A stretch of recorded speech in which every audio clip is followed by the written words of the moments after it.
What's going on, guys? My name is Witty, of course, and today we're going to talk about something that I didn't previously think was possible in Diablo 4.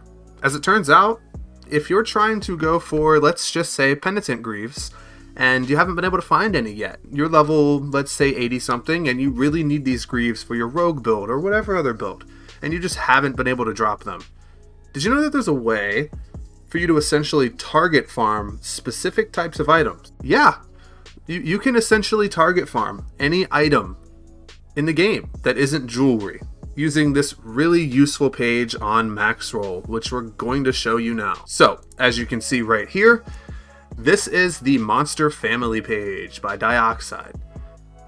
And essentially what this tells us is all of the families of monsters that currently exist in Diablo 4, with the exception of, I believe, knights. I'm not sure if they fit somewhere here, but regardless, if we were specifically looking for boots, highlighted in yellow here pretty easily, we can simply scroll down and find boots, which it seems drowned have an increased chance to drop them. So we would be farming for drowned, which, as you can see, they spawn on the shores of every area except Fractured Peaks, as there's just no sea attached to it. So, onto the juicy stuff. What you're actually here to see.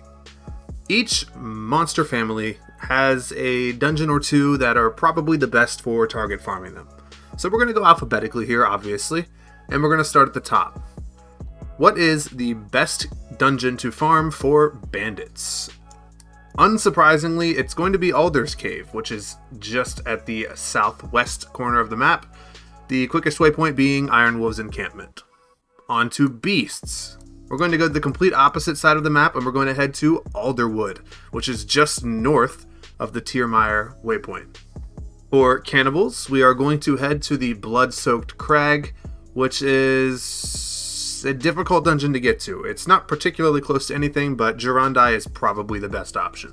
For both Drowned and Fallen, we're going to go to a familiar dungeon, Ruins of Eridu, which is right here, and apparently I have never completed it on my rogue, which is interesting. For ghosts, we are going to go to Earthen Wound, which is easily accessible from Zarbin Zet's waypoint. For Goatmen, we kind of have two options. Champion's Demise is an obvious choice. It's something everyone knows. Or Frost Demise. This is another great option for Goatmen. For skeletons, specifically, the second half of the Core Dragon barracks is extremely dense and good for skeletons. For snakes, we're going to head to the Shadowed Plunge for obvious reasons. I mean, look at the description. Snake cultists. You can't get much more obvious. And it is just northeast of the Virez waypoint. For spiders, we kind of have two options. You have Blind Burrows as a really solid option, probably the better of the two after recent patches and ninja fixes and stuff.